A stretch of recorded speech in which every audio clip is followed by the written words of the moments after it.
A pauper collapses in front of Barron Trump. What he does will leave you speechless. The man stumbled forward, his clothes torn and face pale, collapsing just a few feet away from where Barron Trump stood near the gates of his estate. The afternoon sun cast long shadows on the cobblestone driveway, and for a moment, everything seemed to freeze. Barron's usual composed demeanor shifted as he rushed toward the man without hesitation. "Sir, are you okay?" he asked, his voice steady but laced with concern. If you want to see stories where even the smallest acts of humanity create the biggest impact, make sure to subscribe now.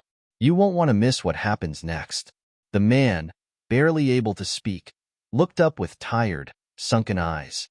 I just need help," he whispered before his body gave way completely. Barron knelt beside him, his mind racing. A quick glance at the man's belongings, just a weathered bag and some crumpled papers, revealed the harsh truth. This wasn't just someone in need. This man had hit rock bottom. Within minutes, the estate staff gathered, unsure of how to handle the situation. Some hesitated, whispering among themselves about security protocols and liabilities. One even suggested calling the police. But Barron stood firm. "No," he said, his tone sharp but calm.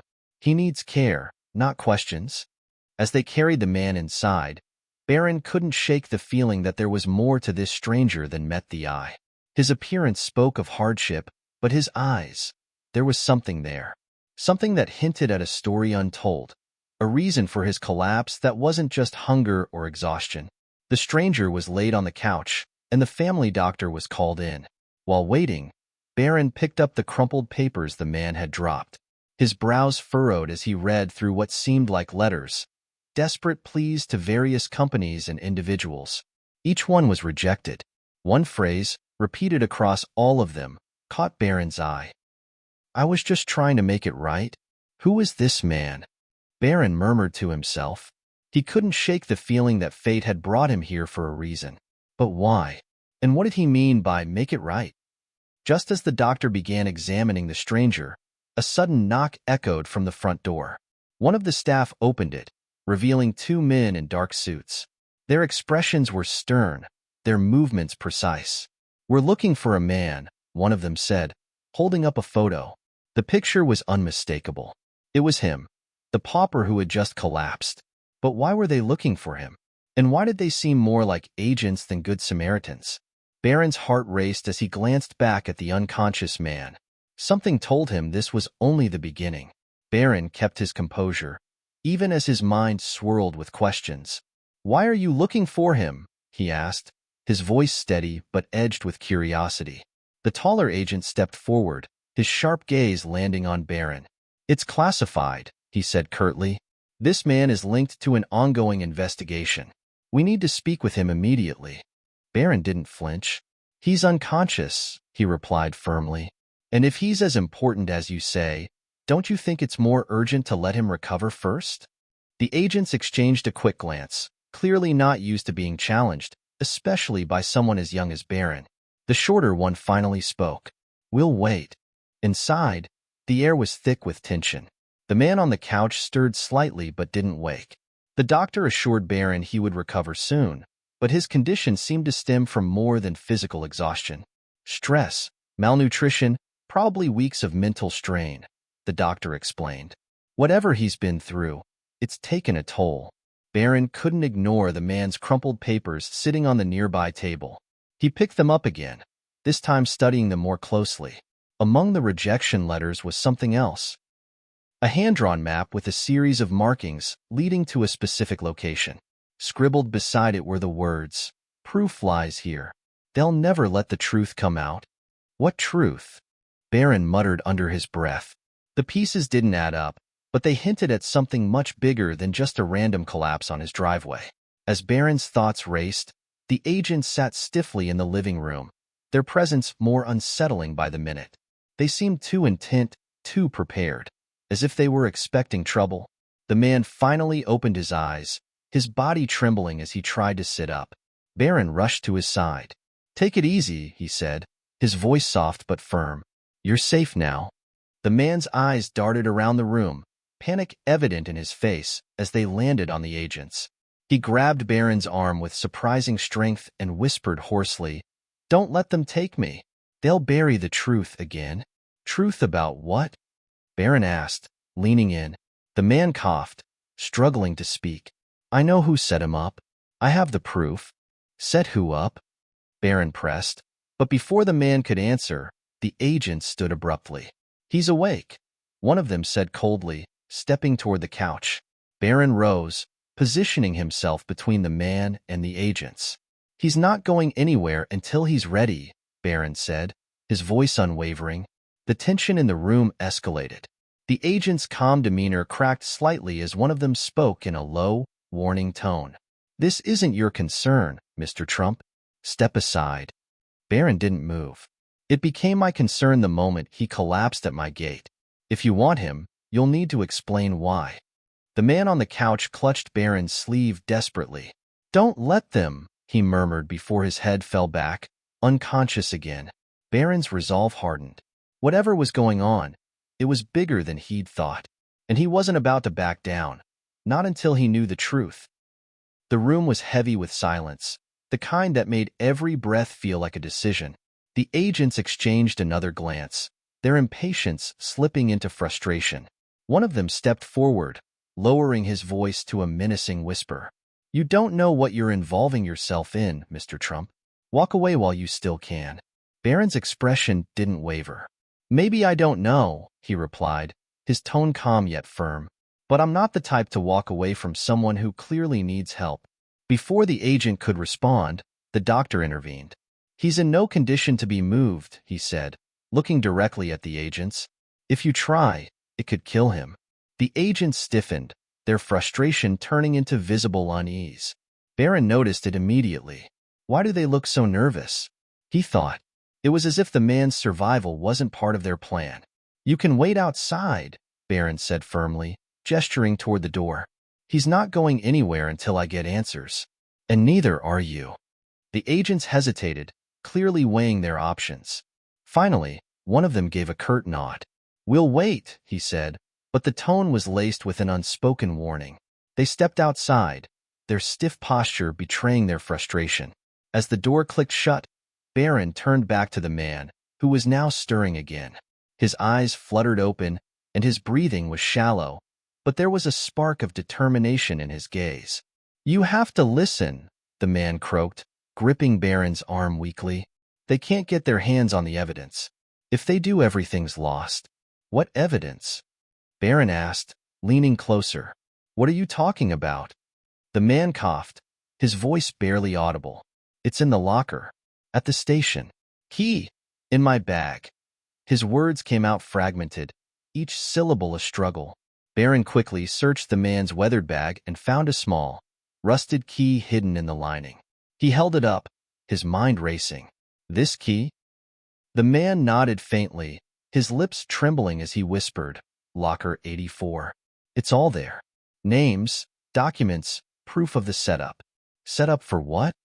Barron pressed, but the man's head slumped forward again, exhaustion taking over.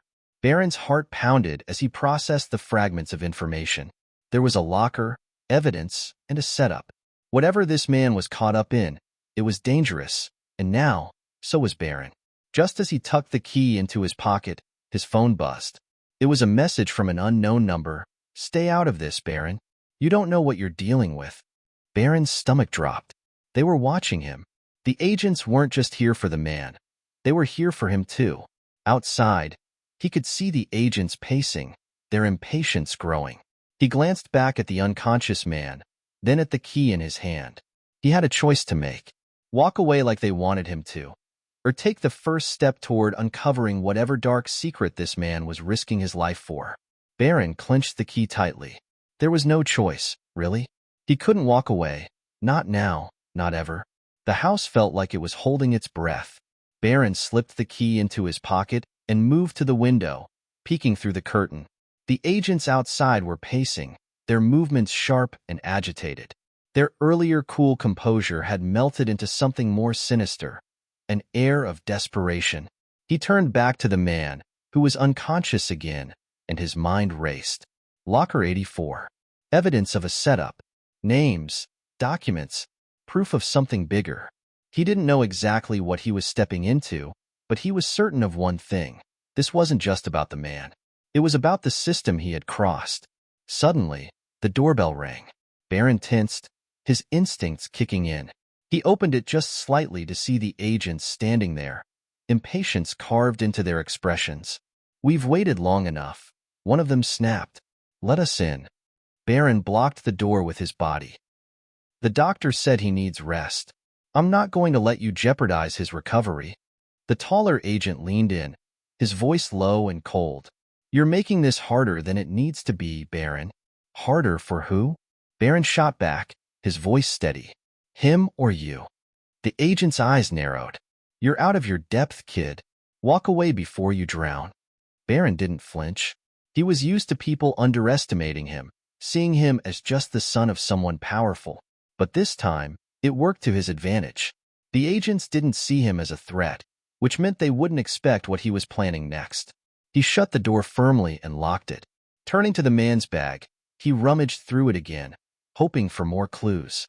Amid old receipts and scraps of paper, he found a torn business card with a faded logo. The name on it read Harold Graves, investigative journalist. Scribbled on the back were the words, "Truth is the only weapon." Barron's pulse quickened. Whoever this man was, he wasn't just a victim. He was a whistleblower. And the evidence in Locker 84 could be the key to exposing something far bigger than either of them. But how was Barron supposed to get to it? The agents were watching his every move, and he couldn't leave the man unprotected. His phone buzzed again. This time, it was a call. The number was blocked. Against his better judgment, he answered. A distorted voice came through. "Barron Trump, you don't know what you're getting into. Stay out of it, and we'll forget you were ever involved." "And if I don't?" Barron asked, his tone defiant. The voice paused, then delivered a chilling response. "Then you'll end up like him, or worse." The line went dead. Barron stared at the phone, his determination hardening. Whoever they were, they didn't scare him. They only made him more certain that he had to see this through.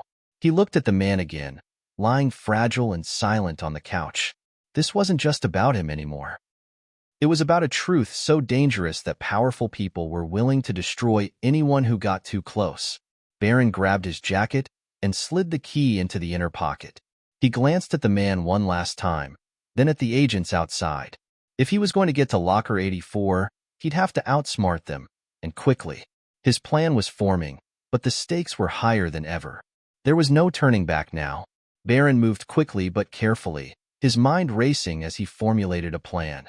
He knew leaving the house unnoticed was impossible with the agents stationed outside. But what they didn't know was that Barron was far more resourceful than they gave him credit for. He returned to the unconscious man and checked his pulse. Steady but weak. The doctor had left emergency supplies earlier, including a saline drip and pain relievers. Barron set it up with shaking hands, ensuring the man would remain stable for at least a few hours. Then he grabbed his phone and dialed the only person he trusted implicitly, Sophia, his childhood friend and a tech wizard. "Sophia," Barron said in a hushed voice as soon as she picked up, "I need your help, and I need it fast." "Barron?" Sophia sounded surprised. "What's going on?" "I can't explain right now, but I'm sending you a location. I need you to monitor it. There are 2 men outside. They're federal agents, or at least they claim to be. I need to know who they are and why they're here." "Agents?" Sophia's voice sharpened with concern. "Barron, what have you gotten yourself into?" "Something bigger than I can handle alone," he admitted. "Just trust me, okay? I'll owe you for this."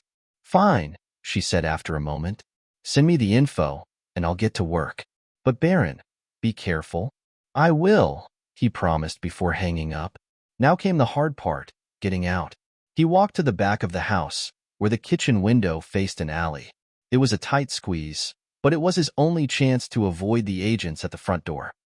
Barron pushed the window open silently and slid out, landing softly on the ground below. He crouched, waiting to see if the agents reacted. When nothing happened, he exhaled and darted into the shadows. The city streets were alive with the hum of late-night traffic. Barron kept his head down, weaving through alleys and side streets to avoid being spotted. His destination was the nearest subway station. Locker 84 was at the main train terminal downtown, a place bustling with people, making it easier to blend in. As he descended the stairs to the subway, his phone buzzed. It was a text from Sophia. "Those agents are bad news, Barron. Their credentials are fake, and they're tied to a private security firm with a nasty reputation. Whatever you're involved in, it's dangerous." Barron's chest tightened. He had suspected as much, but seeing it confirmed sent a chill down his spine. The subway car was nearly empty when Barron boarded. He chose a seat near the back, his hand resting on the pocket that held the key. He couldn't shake the feeling that he was being watched. At the next stop, a man in a dark hoodie stepped onto the train and sat 2 rows ahead of him. Barron's instincts screamed at him to stay alert. The train rattled through the tunnels, the fluorescent lights flickering occasionally. Barron kept his eyes on the man, who hadn't moved since sitting down. Suddenly, the man turned his head slightly, just enough for Barron to catch a glimpse of his face. It was one of the agents. Barron's heart pounded. "They're tracking me." He didn't panic. He couldn't afford to. Instead, he waited until the train slowed for the next stop. As the doors opened, Barron bolted, sprinting down the platform and up the stairs to the street above. The agent followed, his footsteps echoing behind Barron. The chase was on, and Barron knew he had to lose him before reaching the terminal. Ducking into a narrow alley, Barron spotted a stack of crates and climbed up, pulling himself onto a low rooftop. He crouched there, listening as the agent's footsteps grew louder, then faded as he ran past the alley. Barron stayed hidden for a moment, catching his breath. The key pressed against his chest like a burning reminder of the stakes. He couldn't stop now. When the coast was clear, Barron climbed down and continued toward the terminal, his determination hardening with every step. Whatever was in Locker 84, it was worth risking everything to uncover. Barron reached the terminal, his heart hammering as he stepped into the chaos of the busy station. People hurried in every direction, their faces blurring together under the harsh overhead lights. This was his advantage, anonymity in the crowd. He made his way to the row of lockers, his pulse quickening with each step. Locker 84 was near the far end, tucked away in a corner. Barron scanned the area, his eyes darting to every shadow and unfamiliar face. He couldn't afford to let his guard down, not with the agent from the train still out there. When he finally reached the locker, he hesitated. The key felt heavier than ever in his hand. Whatever was inside could change everything, or destroy it. Taking a deep breath, he inserted the key and turned it. The lock clicked open, and Barron swung the door wide. Inside was a small black case, unmarked and unassuming. He pulled it out, his hands trembling slightly as he unlatched it. Inside, he found a stack of documents, a flash drive, and a small envelope. The documents were filled with names, dates, and details that immediately stood out as highly sensitive. Contracts, financial records, and a list of individuals with connections to high-ranking officials.